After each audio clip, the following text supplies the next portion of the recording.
Hello students, कैसे हैं आप सब।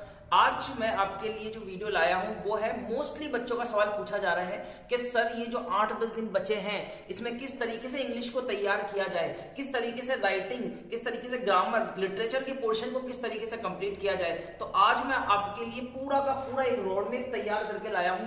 पूरा का पूरा एक मैंने यहाँ पर चार्ट बनाया है, उसके अंदर बहुत सारे पॉइंट्स है जिसको हम डिस्कस करेंगे और समझेंगे कि आंसर तो हम लिखेंगे ही, कॉपी तो हम भरेंगे ही, हमको वहां पर पेपर में आंसर तो लिखना ही है, बट किस तरीके से लिखा है कि एक्स्ट्रा 8-10 नंबर ऊपर ला सके। तो आज पूरा का पूरा मैं आपको समझाने वाला हूं। यहां पर जो इंग्लिश का टारगेट रहने वाला है वो रहेगा हमारा 90 प्लस हमको इंग्लिश में मार्क्स लाने हैं। तो हमारे पास में सबसे पहले समझने वाली चीज है कि यहाँ पर 4 पोर्शन है। पहला पोर्शन जो है हमारा वो है अनसीन पैसेज, दूसरा है राइटिंग, तीसरा ग्रामर और फिर हमारे पास में लिटरेचर आता है। तो ग्रामर और लिटरेचर हमारे पास में लास्ट के 2 रहेंगे। तो सबसे पहले चीज जो आती है वो है आपकी अनसीन पैसेज। अब ये अनसीन पैसेज क्या होता है, आपकी जो बुक है उससे रिलेटेड नहीं रहेगा, बाहर से कोई इश्यूज, मतलब जो प्रॉब्लम क्रिएट्स होती है हमारे देश में या फिर कहीं भी, या फिर किस स्टोरी या कुछ ऐसा जो आपके बुक से रिलेटेड नहीं होगा, वो आपके पास में एक पैरा आएगा। अब यहाँ पर बात आती है कि सर बड़ा आएगा कि छोटा आएगा। तो देखिए जो अनसीन पैसेज है वो आपका बड़ा भी आ सकता है, 4 से 5 पैराग्राफ भी आ सकते हैं, और नहीं तो वो स्टोरी अगर होगी तो वो क्या छोटी भी आ सकती है, 2 से 3 पैरा की भी आ सकती है। तो अनसीन पैसेज जो यहाँ रहने वाला है वो आपके 20 मार्क्स का रहने वाला है, मतलब यहाँ पर 2 अनसीन पैसेज आएंगे 10-10 मार्क्स के। तो सबसे पहले करना क्या है, अगर अनसीन पैसेज की बात आए तो उसके अंदर आपको ध्यान देना है, रीड केयरफुली। सबसे पहले उसको पढ़ना है, बहुत ही ध्यान से पढ़ना है। अब बच्चों के पास में ये सवाल उठता है कि सर पहले क्वेश्चन पढ़ें या पहले हम पैसेज को पढ़ें। तो यहाँ पर ये चीज ध्यान रखनी है कि अगर पैसेज आपका बहुत बड़ा है तो सबसे पहले आप क्वेश्चन पिक कीजिए, और अगर पैसेज आपका छोटा है, 1-2 पैराग्राफ का है, 3 पैराग्राफ तक है, तो आप वो पहले पैसेज पढ़िए। उसके बाद में उसमें जो कीवर्ड्स हैं उनको हाईलाइट कीजिए। अगर आपको ऐसा लगता है कि ये इंपॉर्टेंट लाइन इसमें रखी है, या क्वेश्चन पढ़ते समय ये लगता है कि इसमें से ये जो कीवर्ड्स है वो पैसेज में पूछा जा सकता है या मेरे को ढूंढना है, तो उस कीवर्ड को आप हाईलाइट कीजिए। हाईलाइट करने के बाद में क्या करना है कि सबसे पहले जो ओपनिंग और क्लोजिंग रहने वाली है आपके पैसेज की, उस पर ज्यादा फोकस करना है। क्योंकि ओपनिंग और क्लोजिंग में क्या होता है कि हमारी थीम छुपी होती है, जो पैरा की जो उसका जो थीम है, उसके कहने का जो पर्पस है, मीनिंग है, वो आपका ओपनिंग और क्लोजिंग में छुपा होता है। तो बहुत ही केयरफुली आपको सबसे पहले रीड करना है, शांति से, काम बिल्कुल। क्योंकि अगर आप हेक्टिक माहौल क्रिएट करेंगे, हाइपर टेंशन क्रिएट करेंगे, तो आप क्या करेंगे, पैसेज को बहुत ही एक तो इग्नोर वे में पढ़ेंगे, उसके बाद में लाइन आप मिस करेंगे। तो आपको सबसे पहले केयरफुली उसको पढ़ना है, कीवर्ड्स को हाईलाइट करना है, ओपनिंग और क्लोजिंग पे मेन ध्यान देना, और थीम को समझते हुए पैराग्राफ को पढ़ना है कि क्या इसका थीम है, कहने का मतलब क्या है, इसका पर्पस क्या है इस पैसेज का, वो आपको पढ़ते हुए फिर क्वेश्चन की तरफ जाना है। अगर आप इस तरीके से करते हैं तो आप काम रहकर बिल्कुल पैसेज को सॉल्व कर पाएंगे। क्योंकि पैसेज जो होते हैं वो इस बार थोड़े से डिफिकल्ट होने वाले हैं।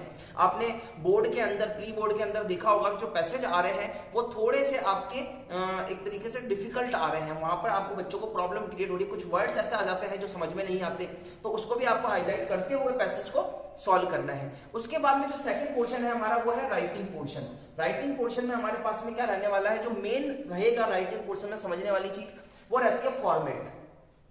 फॉर्मेट को इस अंदाज में सीखना है कि आपको मार्क्स फॉर्मेट देख के ही मिल जाए, क्योंकि मार्क्स यहाँ पर डिसाइड होने वाले हैं। एक वीडियो मैंने आपके लिए बनाया था कि किस तरीके से मार्किंग स्कीम होने वाली है सीबीएसई की इस बार, तो आप डिस्कशन में उसको चेक भी कर सकते हैं। अभी इस पर ध्यान देते हैं कि फॉर्मेट किस तरीके से लिखना है। फॉर्मेट आपको वेरियस टाइप पर मिल जाएगा, वेबसाइट है बहुत सारी सोर्सेस है जहां से आपको फॉर्मेट मिल जाएगा, आपकी बुक होगी आपके पास में, तो वहां से आप फॉर्मेट को समझिए, क्योंकि फॉर्मेट के ही आधे मार्क्स होते हैं। उसके बाद में पावर ऑफ इमेजिनेशन लगने वाली है। इमेजिनेशन मतलब कि आपको किस तरीके से लिखना है, उस अगर लेटर आता है, आपका पैराग्राफ आता है, तो उसको आप किस तरीके से लिखेंगे, वो सारी की सारी आपकी इमेजिनेशन लगने वाली है। आपकी रीडिंग हैबिट्स पर डिपेंड करता है कि आप किस तरीके से वर्ड्स को चुनेंगे और अपने पैराग्राफ में, अपने लेटर में डालेंगे। तो 2 चीजें हैं इसमें समझने वाली, पहला है फॉर्मेट और दूसरा है पावर ऑफ इमेजिनेशन। इमेजिनेशन मतलब समझ गए मेरी बात को आप, कि जो वर्ड्स उठाने वाले हैं आप पैराग्राफ में लिखने, वो पावरफुल होने चाहिए, थोड़े से आपके अच्छे वर्ड्स का आपको इस्तेमाल करना है, ताकि वो आपका जो लेटर है, जो आपका पैरा है, एनालिटिक पैराग्राफ है, जो भी आप लिखना चाह रहे हैं, स्टोरी टेलिंग करना चाह रहे हैं, तो वो आप परफेक्ट तरीके से कर पाए। इन चीजों को ध्यान रखना। उसके बाद में आता है हमारा ग्रामर पोर्शन। ग्रामर पोर्शन जो इस बार आने वाला है वो 10 मार्क्स का आने वाला है। अगर मैं यहाँ ग्रामर पोर्शन की बात करूं तो ग्रामर पोर्शन में आपके 12 या 13 सवाल आएंगे, उसमें से आपको 10 करने हैं। तो यहाँ पर 10 मार्क्स का आपका ग्रामर सेक्शन रहने वाला है। सबसे मेन चीज जो इसमें रहती है वो रहती है रूल्स।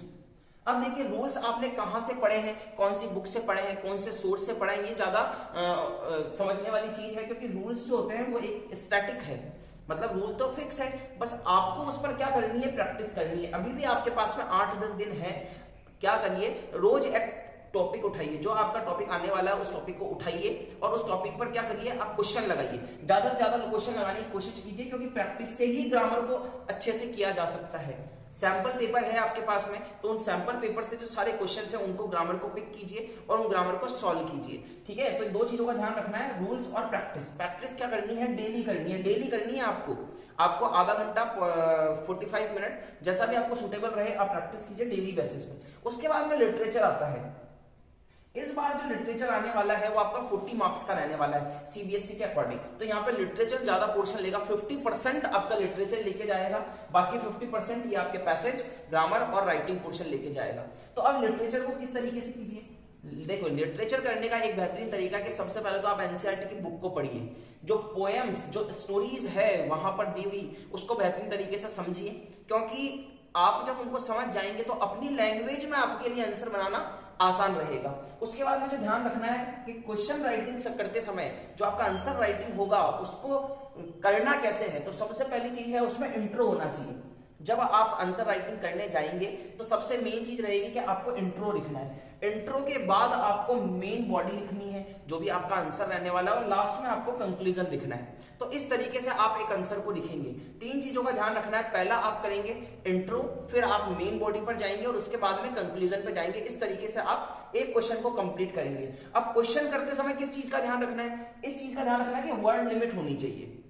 वहां पर जो आपको वर्ड लिमिट दी होगी उसी में लिखना है, ना तो कम लिखना है ना ज्यादा लिखना है। ज्यादा लिखोगे तो आपका पेपर जो होगा वो मिस हो जाएगा, बहुत सारी चीजें छूट जाती है ज्यादा लिखने के चक्कर में, और कम अगर लिखोगे तो मार्क्स कम आएंगे। तो एक प्रॉपर लिमिट जो वहां पर होगी वर्ड लिमिट्स, उसको ध्यान रखते हुए आपको आंसर राइटिंग करनी है। ये 4 पोर्शन है आपके। अगर मेरा मानना ऐसा है कि अगर आप इन चारों पोर्शन पर ये जो मैंने कीवर्ड्स लिखे हैं यहाँ पर, ये पूरा का पूरा जो फॉर्मेट तैयार किया है, इस पर आप अगर काम करते हैं तो आप एक्स्ट्रा 8 से 10 मार्क्स अपने बढ़ा सकते हैं। क्योंकि देखिए अनसीन पैसेज को करने का भी तरीका है, बिल्कुल अगर आप पैसेज में उलझ गए तो आपका आधा टाइम तो यही खा जाएगा। उसके बाद राइटिंग पोर्शन है, फॉर्मेट बहुत ध्यान रखना है। उसके बाद में ग्रामर आती है, प्रैक्टिस चाहिए, लिटरेचर आती है, आंसर राइटिंग किस तरीके से करनी है, ये सारी चीजों का आपको ध्यान रखना पड़ेगा। ये बहुत बार बार में बच्चे ऑफलाइन ऑनलाइन क्लासेस में पूछ रहे थे, इस पर मैंने इसलिए वीडियो बना दिया है। आप देख लीजिए कि theme, opening, closing, keywords, read carefully, इन चीजों को ध्यान रखना है। रीडिंग तो इंग्लिश के लिए मोस्ट इंपॉर्टेंट चीज है, क्योंकि इंग्लिश एक लैंग्वेज है। जैसे हिंदी, संस्कृत दूसरी लैंग्वेज होती है, वैसे इंग्लिश एक लैंग्वेज है। इसे पढ़कर नहीं, इसको समझ के किया जा सकता है। अब समझना कैसे होगा, आपकी रीडिंग हैबिट पर डिपेंड करता है कि आपने कितनी रीडिंग की है। पैसेज पूरा आपको इस बेस पर करना है, इसी से स्टार्टिंग करनी है, सबसे पढ़ना है उसको, उसके बाद आंसर क्वेश्चन आपको करने हैं। राइटिंग पोर्शन का ध्यान रखिए, ग्रामर का ध्यान रखिए, प्रैक्टिस कीजिए, लिटरेचर पर ध्यान दीजिए, बॉडी, कंक्लूजन, मेन बॉडी और आपका जो ये इंट्रो रहने वाला है इसको डिफाइन करना सीखिए। अगर आप एक आंसर को लिखते हैं तो उसमें इंट्रो कैसा होगा, उसमें मेन बॉडी कैसी होगी और कंक्लूजन कैसा होगा, उसको रिलेट करना सीखिए। रिलेशन से क्या होगा कि आंसर एक तो प्रॉपर लगेगा और देखने में भी अच्छा लगेगा और पढ़ने में भी समझ में आएगा। जो कहना चाहते हो वो टीचर समझ जाएगा, कॉपी चेक करने वाला। तो ये सारी चीजें हैं, आपको ध्यान रखनी है। टारगेट हमारा 90+ चलने वाला है और हम क्या करेंगे, सारे सब्जेक्ट पर आपको वीडियो प्रोवाइड करने वाले हैं कि किस तरीके से आप कर सकते हैं। और आप प्लेलिस्ट जाकर चेक कर सकते हैं, वहां पर इंपॉर्टेंट क्वेश्चन की आपको सीरीज मिल जाएगी, कंसेप्चुअल वीडियो मिल जाएंगे। ऐसे ही वीडियो मैं आपके लिए लाता रहूंगा, तब तक हमसे जुड़े रहिए। Thank you so much.